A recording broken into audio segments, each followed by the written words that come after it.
This weekend, one of the most important extensions for landscape modeling in SketchUp disappeared.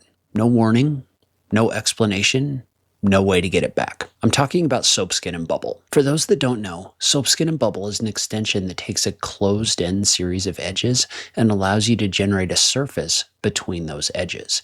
Not only does it generate a surface really quickly, but it also gives you the ability to inflate or deflate the surface so that you can use it really effectively for terrain style of modeling in SketchUp. For landscape modelers especially, it's been a really important part of their workflow. Now, this video isn't about Soap, Skin, and Bubble, because you can approximate some of the functions of Soap, Skin, and Bubble with other tools. This situation puts a spotlight on something that I've been thinking about for a while, and I kind of hit on it a little bit on my video about if Rhino might replace SketchUp from a while ago. I'll link to that in the notes down below, but it has to do with the way that extensions are incorporated into your SketchUp workflow. The problem is this: a significant number of the tools that we rely on every day when we're working in SketchUp aren't native SketchUp tools. They're third-party tools created and developed by extension developers that may or may not have the obligation to update those extensions when new versions of SketchUp come out, or they could just remove those tools entirely from the extension warehouse. Now, I want to be clear because I don't think SketchUp would be where it is without the extension developer community.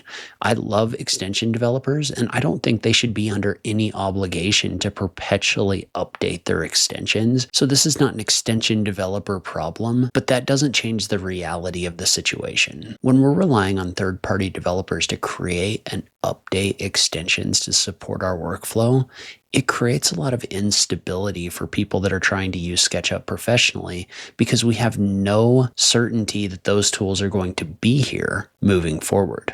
They could go away tomorrow. A developer could move on. SketchUp could push out an update that breaks the extension. That developer might not be around. And just like that, we have a tool that we've been using day to day for years inside of SketchUp that's just gone with nothing to replace it. Now, if you're using SketchUp for hobby usage, it's really annoying, but if you're a professional relying on these tools day in and day out, it can be devastating. And it's the kind of thing that can make people hesitant to go all in on SketchUp when they're trying to select a software for their design needs. So, what's the solution? I don't think SketchUp needs to go all in on adding a bunch of advanced modeling tools to their tool set and making it big and bloated and having a bloated interface.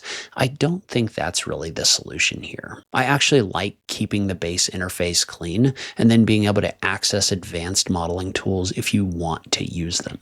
What I'm asking for is this: there needs to be a way for tools that are vital to professional use get added to the program either as native tools or as officially supported SketchUp extensions so that we can have those functions and have confidence in the fact that we're going to have them moving forward.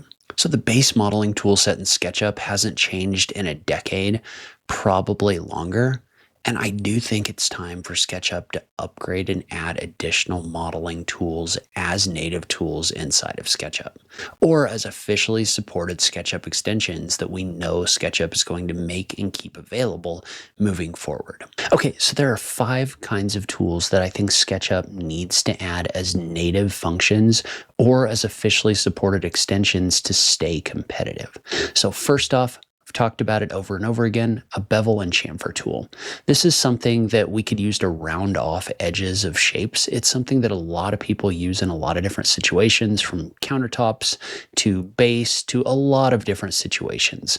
Unfortunately, this has become kind of a running joke that SketchUp still hasn't added this tool because pretty much every other 3D modeling program has it, and I think that it needs to be added. So second off, advanced curve and spline editing. So SketchUp's curve creation tools and functions are just fairly limited. Like, you basically have to try to use arcs in order to create smooth curves, and it doesn't always work the way that you'd like it to work. So it'd be really nice to have some tools that can create those more advanced curves that also have control points and the ability to edit those curves after they've been created. This would also tie into something I'm going to talk about in a minute that would really expand SketchUp's feature set. Third, and this is probably one of the more controversial takes that I have, I think SketchUp needs to have at least some advanced surface creation tools included. And I'm going to preface this by saying sandbox tools can do some of these things, but the meshes that sandbox tools creates are not very good, and they don't create very good surfaces. And we don't have any ability to adjust the way those meshes are created or anything like that. So having something that's a little bit more powerful and gives you control over the mesh that's created, having the ability to create like quad geometry and things like that would be extremely helpful. But I do think we need a tool where you can loft along curves or using curves. So using curves in order to create surfaces. I think we need a tool that does a better job of allowing you to fill in gaps and holes. So something with like a closed frame that allows you to add a surface that's more of a quad surface that you can adjust like how tight the mesh is created across the different edges would be extremely helpful. So improvements to the vertex editing functions. Like right now, for example, you can only move vertices up and down using sandbox tools. It would be really nice to be able to use fall off and sculpt surfaces in different directions using sandbox tools. And then finally, and this is probably kind of a stretch goal, but something I would like to see is the ability to draw something on like a 2D flatwork base above a mesh. So drawing something above a mesh and then dropping it down on the mesh so that it actually adjusts the mesh based on the two-dimensional line that you create would be really nice. So having the ability to draw a curve and then drape it on a mesh and be like, create a 5-foot path based on this that slopes, and having it actually like figure that out and adjust the mesh would be extremely helpful for people that create any kind of like hardscapes or anything like that on a terrain. Okay, fourth, tools for UV mapping and texture editing. So a lot of you know the way that textures are applied to more advanced surfaces just isn't very good in SketchUp, right? You get a lot of broken faces. Now there's kind of workarounds for this using projected textures and things like that, but then making edits and adjustments to those materials is just not a very good experience. So having some tools that actually try to apply like typical UV mapping schemes to a surface and allow you to actually edit the textures, not only on a flat surface, because I think position texture is great, but having like a position texture that also mapped along the curved surfaces would be something that would be extremely helpful. And then finally, additional array functions would be really nice. So the ability to create an array or a number of copies, right? Using the move tool in copy mode, you can then create an array of multiple different copies. Having the ability to do that in a non-destructive way, so creating those copies and then deciding that you want to adjust the spacing on them afterward would be a really nice function to have. So this is something I've always liked in Blender, and I'd like to see that in SketchUp as well. That could also apply to things like creating copies along paths, right? You can apply array functions to curves in Blender, for example, and you can actually create copies of objects along curves and then adjust the number of copies based on that. That would be an extremely useful tool, in my opinion.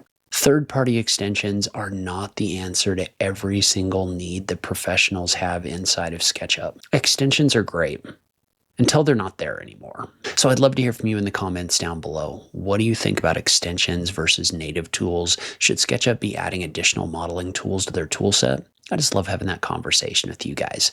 As always, thank you so much for taking the time to watch this, and I'll catch you in the next video. Thanks, guys.